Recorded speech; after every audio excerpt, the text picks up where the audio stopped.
ShartimusPrime, ShartimusPrime. Reading comics, toys are hella sick, hella wacky nicks, taking bad hits, taking bad shits. Subscribe.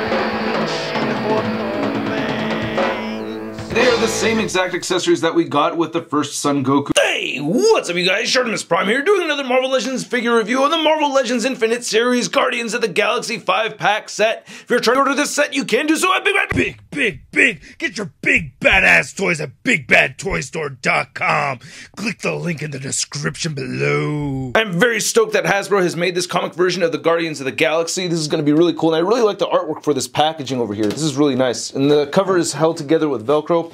And you can see right there, you get the 5 characters, and there's the 5 figures right there. Then on the side, you can see Groot, Gamora, Star-Lord, Drax, and Rocket. And then on the back, you can see all 5 of them right over there.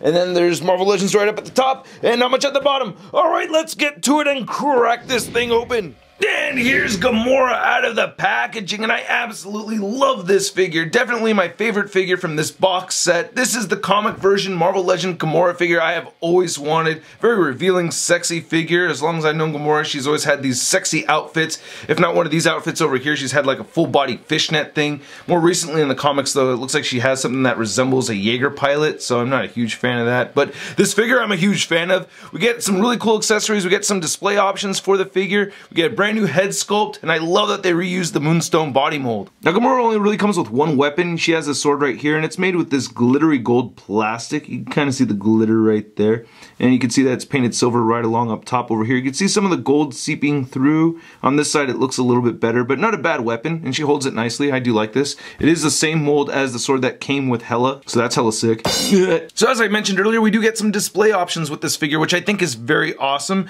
This is her most conservative look, where she has the poncho and the cape on at the same time, and we have the hooded head sculpt on there.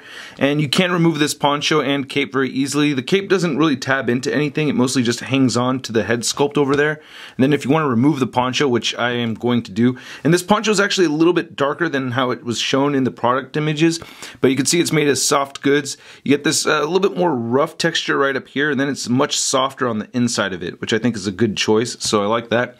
So there's a hole right here that goes onto that neck joint, then here's the back of it if you wanted to see that, and then there's another hole that goes through that right arm right there, and then you should take the sword out, but now it's stuck on the sword. So anyway, now here she is without that on, and then you have this other option where you can put the cape right back on there, and then you can put her head on like that. And this is the option that I prefer the most. This is what I like to see, especially because this is the new head sculpt.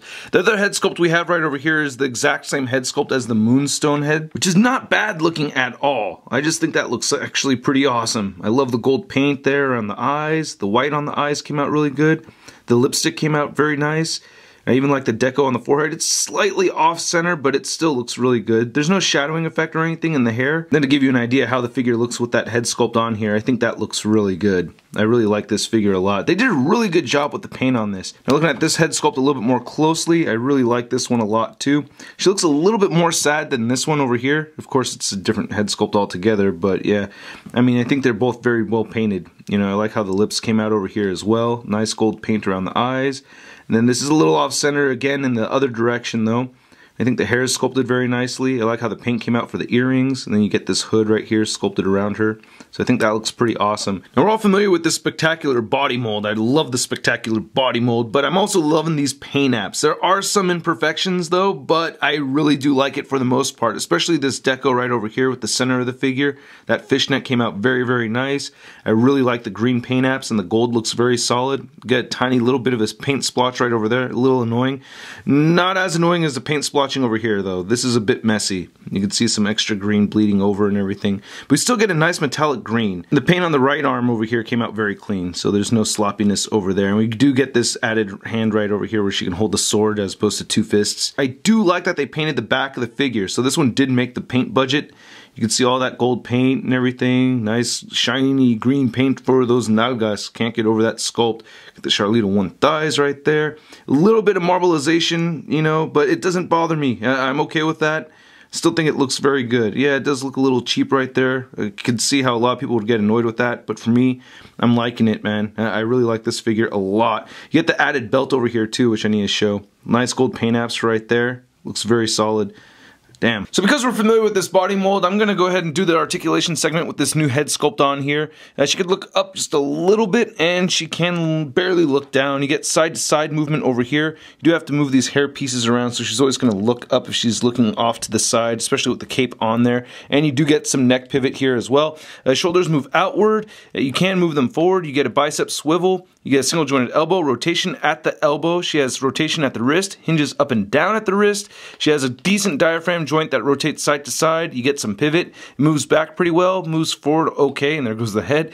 You get these hip joints that move outward that much, and there goes the cape. She can kick forward, not backward, upper thigh swivel, double jointed knees, ankles down, up, and ankle pivot, and she still has the peg holes. Now with this new head sculpt on here, Gamora is standing at about 6.5 inches tall. And then here she is next to Moonstone, and you can see how they share the same body mold. Then here's comic Gamora next to the movie Gamora, and I feel like this Gamora does represent this one pretty well. You get this V shape right there in the center, and you get some skin on the sides, even though I felt like this wasn't as revealing as I think she could have been. I don't know, I just wanted sexier, but yeah, in comparison to the comic version, it is pretty conservative. And then here's Gamora next to the other two figures from the set that I've already reviewed. Seeing her next to Star-Lord, I feel like Gamora does look a little on the short side. Am I wrong? And she's supposed to be a little bit taller. Not She-Hulk tall, but somewhere in between She-Hulk and this body mold. And then here she is next to the Marvel Legends Big Time Letdown Spider-Man. Woo! Damn, girl, you fine. Ooh. Nice sword, too. Want to see my sword? I got it right. Then here's Gamora without the cape or the hooded head sculpt on here and a battle kick. I don't know. I wanted to get her in a dynamic pose over here. It's still tricky getting her in a jump kick kind of pose because of those hip joints on this figure. But again, I really like this figure a lot. I love that we have the posing options on here and the display options. I just think it's a great piece. Anyway, I hope you guys liked my review. If you did, please hit the like button. Click any of these boxes over here if you want more Shart in your face. Also, check out the Patreon account. Your help is very much appreciated. Follow me on Facebook, Twitter, and Instagram, and go to MarvelousNews.com for the latest in Marvel-related news. I'll catch you guys later. Peace.